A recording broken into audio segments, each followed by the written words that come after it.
Assalamualaikum dan salam sejahtera. Seorang bernama Muhammad Hussein Muhammad Nasir ataupun yang dikenali sebagai Datuk Roy telah ditahan 3 hari riman hari ini oleh SPRM kerana kononnya terlibat dengan kes Jannah Wibawa.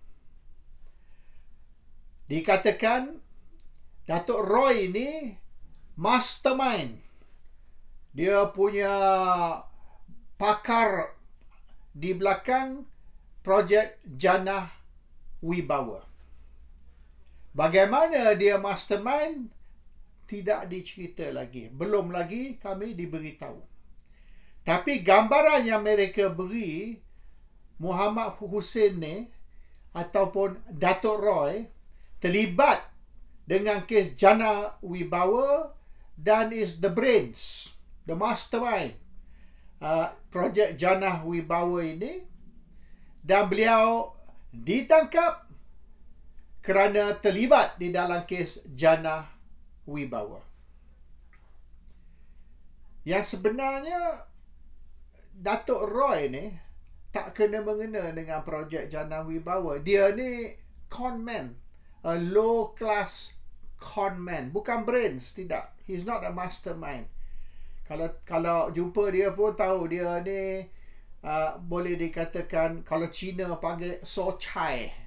So chai ni kalau orang putih kata country bumpkin. Bukanlah orang yang cerdik ataupun yang bijak. Dia telah ditangkap dulu 4 tahun dulu, Datuk Roy ni, dan dia tangkap kerana conman. Dia ni conman. Dia menyamar sebagai lawyer. Dia bukan lawyer, dia menyamar sebagai lawyer, dan dia akan berjumpa atau menghubungi beberapa orang untuk buat deal. Modus operandi dia, cara dia operate ni senang. Dia menyamar sebagai lawyer. Dia berkawan dengan beberapa pegawai lah, tidak semesti pegawai tinggi, pegawai siasatan ataupun pegawai yang handle kes-kes tertentu di Jabatan Peguam Negara, AGC, di Bukit Aman, dan juga di SPRM, di mana ada pihak-pihak berkuasa yang terlibat di dalam menyiasat jenayah. Dia akan berbaik dengan orang dalam, berkawan dengan orang dalam, dan dia akan dapat maklumat tentang kes mana yang sedang disiasat. Bila dia dapat tahu detail kes ni atau kes tu dalam siasatan, maka dia akan approach, dia akan pergi jumpa orang-orang berkenaan dan negotiate. Dia akan beritahu orang ni, kes awak sedang disiasat oleh Bukit Aman ke, oleh SPRM ke, ataupun nama dia ada di dalam pejabat Peguam Negara, Attorney General's Chambers, dan dia akan kata kes awak ni berat, awak akan ditangkap, awak akan di-charge, dan melihat kepada siasatan dan bukti, awak sangkut ni, kes ni, awak tak lepas ni, sah awak akan didapati bersalah dan akan dipenjara. Tapi tak apa, saya boleh bantu. So dia negotiate lah untuk sekian-sekian banyak. Dia boleh tentukan yang kes ni tidak ke mana, yang kes ni akan digugurkan. Tapi terlebih dahulu dia sudah tahu kes ni disiasat dan keputusan akhirnya tidak cukup bukti, ataupun kes ni susah nak charge dan tidak akan ke mana, kerana kalau charge pun kemungkinan besar kes ni digugurkan ataupun yang di charge tu akan menang. So bermaknanya keputusan boleh dikatakan NFA, no further action. Bukan semua kes yang disiasat tu akhirnya di charge, bukan semua orang ditangkap. Dia siasatan kena maknanya lengkap dan boleh membuktikan yang orang tersebut bersalah. Banyak kali mungkin lebih dari separuh kes-kes tak ke mana. So dia akan ambil semua kes-kes ni yang boleh dikatakan NFA, no further action, ataupun di KIV sehingga satu masa cukup bukti. And Datuk Roy ni akan approach lah orang tu, kata kes awak ni yang sebenarnya dia orang nak charge ni, dia akan tangkap ni beberapa hari lagi, bukti dah cukup. Jadi kalau orang tersebut nak kes ni digugurkan ataupun NFA atau KIV atau tak ke mana, maka bayarlah sekian-sekian. So orang tersebut mungkin memang terlibat, tapi pihak berkuasa tak boleh nak buat apa, tak cukup bukti. So dia, Datuk Roy ni akan beritahu bukti cukup dan kes ni dia orang akan prepare charge dan awak akan ditangkap. So mereka akan bayar. Bila mereka bayar, of course lah kes ni gugur, kes ni tak ke mana. Oleh kerana memang asal lagi kes tu tidak akan ke mana. Kes ni akan digugur. Tapi orang tu tak tahu, dia ingat kerana dia bayar sekian-sekian banyak, maka kes tu tarik balik. So lama-lama orang kenal lah Datuk Roy ni. Dia ni orang yang boleh membantu fix up kes. Kalau you ada kes apa-apa, jumpalah dia, dia boleh bantu. So he's a con man. Dia akan cari mangsa selepas dapat maklumat dari orang dalam, baik di Bukit Aman ke, AGC ke, atau di SPRM ke, mana-mana yang melibatkan pihak berkuasa yang boleh melaksanakan charge terhadap seseorang yang melakukan kesalahan, dan dia akan dapatkan duit dari orang tersebut. So he is boleh dikatakan low class con man yang buat kerja mencari mangsa, dan dia akan blackmail ataupun tekan. Kalau orang tu tak sanggup bayar, makna akan menghadapi kesusahan dan sebagainya.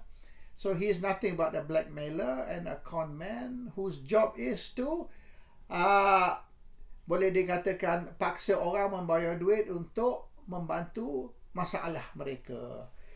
So sekarang ni nak kata dia ni mastermind Jannah Wibawa is impossible. Mastermind Jannah Wibawa ni is yang Azman Yusof tu. Dia pengerusi Persatuan Kontraktor Bumi Putera Malaysia. So pengerusi kontraktor Bumi Putera tu yang menyediakan senarai-senarai kontraktor Melayu atau kontraktor Bumi Putera yang wajar atau patut dibantu oleh kerajaan. Syarikat-syarikat yang dianggap besar, syarikat-syarikat yang sekira kerajaan tak bantu akan bankrupt.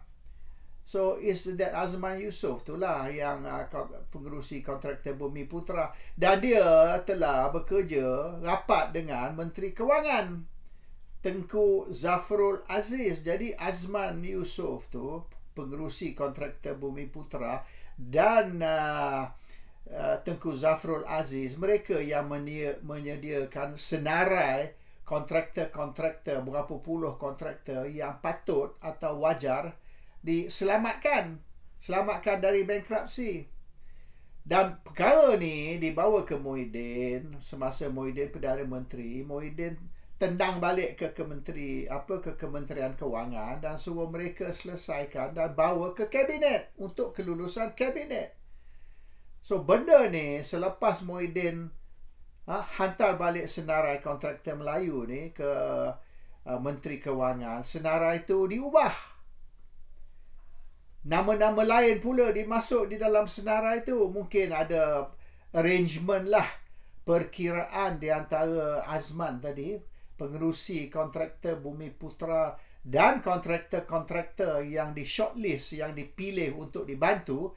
So nama-nama kontraktor tu ditukar dan senarai baru, senarai lain. So Muhyiddin tak tengok pun senarai yang baru ni, dia tengok the first list. Apabila first list tu dihantar balik, dia orang keluar list baru, second list. Second list ni lah yang Tengku Zafrul dan pengerusi kontraktor Bumi Putera ni maknanya setuju. So Muhyiddin tak tengok pun list yang kedua ni. So mereka dua orang tu, Menteri Kewangan dan Pengerusi Kontraktor Bumiputra, sediakan list baru dan dikatakan beberapa kontraktor-kontraktor ataupun mungkin semua kontraktor-kontraktor dikatakan 70 lebih lah, 72 ke 79 tak tahulah. So semua kontraktor-kontraktor ni, kontraktor Melayu ni memberi sumbangan ataupun derma, dan tuduhan ialah derma ni untuk parti Pribumi. Tapi Muhyiddin tak negotiate pun. Muhyiddin tak tahu pun yang projek Jana Wibawa ni atau skim Jana Wibawa yang membantu kontraktor Melayu yang nak bankrupt tu melibatkan juga komisen yang akan dibayar kepada parti. Muhyiddin tidak diberitahu tu. So soalan dia, mungkin betul lah mana Azman tadi, atau mungkin tak tahulah, mungkin Tengku Zafrul sendiri juga terlibat di dalam negotiate commission dari kontraktor-kontraktor. Itu kita belum tahu lagi, belum dikonfirm atau didedah lagi. Tapi kalau betul pun projek Jana Wibawa ni melibatkan commission ataupun rasuah, kickback, duit tu tidak semesti datang ke parti. Sebab kita tahu banyak kes-kes macam ni, dia orang jual lama. Azman misalnya sebagai pengerusi kontraktor, dia yang terlibat dengan negotiate kontrak. Okey, kita akan beri awak kontrak, ni Menteri Kewangan Tengku Zafrul sudah setuju, nama awak ialah satu dari 70 lebih nama yang kita akan shortlist, yang kita akan lulus. Tapi kenalah bayar 5% dari contract value. So kalau kita bagi awak misalan 500 juta kontrak lah, nilai yang kontrak, maka 5% dari 500 juta awak kena bagi kita sebagai sumbangan atau derma untuk parti. Lepas tu dia orang yang collect duit, bukan Muhyiddin yang pergi collect duit tu. Muhyiddin tak tahu pun ada komisen terlibat. So diorang ni lah yang duduk negotiate ni, yang duduk shortlist ni, yang dikatakan pihak yang akan meluluskan kontraktor-kontraktor. Mereka yang terima, negotiate dan terima 5% ke berapa peratus dari contract value. So duit tu diorang sailang lah. Dia biasa lah ni, kita suruh kambing jaga sirih. Kambing yang makan sirih, bukanlah kambing jaga sirih. Dia yang hentam sirih tersebut. So ini kes kambing jaga sirih, kambing sapu sirih, lepas tu orang lain pula yang dituduh mengambil sirih tersebut. Padahal sirih dah tak ada, dah licin, habis dah. So ini yang kes sebenar. So sekarang ni dia orang nak cuba kaitkan kononnya Datuk Roy ni sebagai mastermind. Oh, mastermind ni dia punya ni boleh katakan orang yang di belakang projek Jana Wibawa. Hari tu kata projek Jana Wibawa ni di bawah Menteri Kewangan. Hari tu kata Menteri Kewangan mastermind. Lepas tu kata Muhyiddin Yassin pula di belakangnya. So sekarang ni dia kata bukan Muhyiddin Yassin mastermind. Mastermind pula is orang ni Datuk Roy ni. So dia mastermind, macam mana dia dapat kelulusan? Okeylah, katalah Datuk Roy ni mastermind. Siapa yang lulus? Yang lulus tu skim ni ataupun senarai kontraktor ialah siapa? Pengerusi Persatuan Kontraktor Bumiputra, Azman Yusof. Ataupun Menteri Kewangan, Tengku Zafrul Aziz. So who is involved now? Who is the mastermind ni? Datuk Roy ke? Pengerusi Kontraktor Bumiputra ke? Menteri Kewangan ke?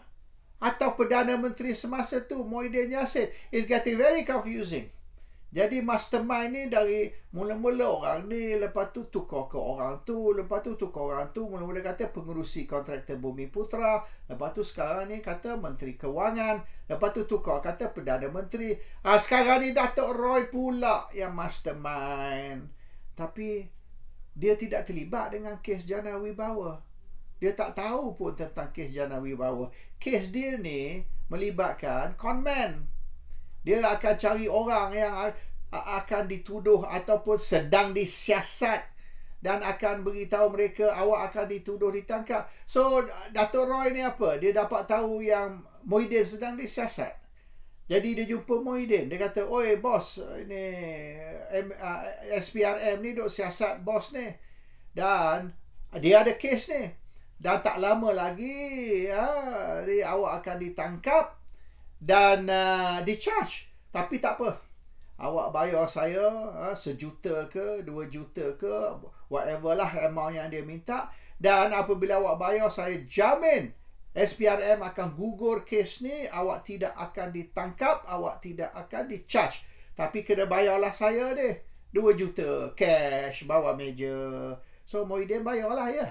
Is that the story? Itu ke yang berlaku? So they have to get their story right. Sekarang ni cerita ni berpusing sini, berpusing situ. Hari tu kata Azman Yusof, dia yang the kepala, the mastermind, and then kata Tengku Zafrul pula, and then now kata Muhyiddin Yassin pula. Last ni Dato' Roy mastermind. Dia ni boleh katakan orang yang mengeluarkan skim ni. Tapi ada ke Dato' Roy ni hadir mesyuarat di Menteri Kewangan, terlibat dengan shortlist dan sebagainya? So ataupun Dato' Roy ni cuma masuk di peringkat akhir. Bermaknanya kerja Dato' Roy ni apabila siasatan dijalankan dan apabila keputusan dibuat untuk menangkap Muhyiddin ke, menangkap orang ni ke, menangkap orang tu, maka Dato' Roy ni akan negotiate untuk menentukan yang mereka tidak akan ditangkap dan tidak di-charge. So penglibatan Dato' Roy di dalam projek Jana Wibawa ni ialah dia akan berjumpa, approach orang-orang yang implicated dalam kes ni tadi, orang yang dikatakan berkait dengan kes, dan Dato' Roy akan collect duit dari orang-orang ni semua dan mereka tidak di-charge.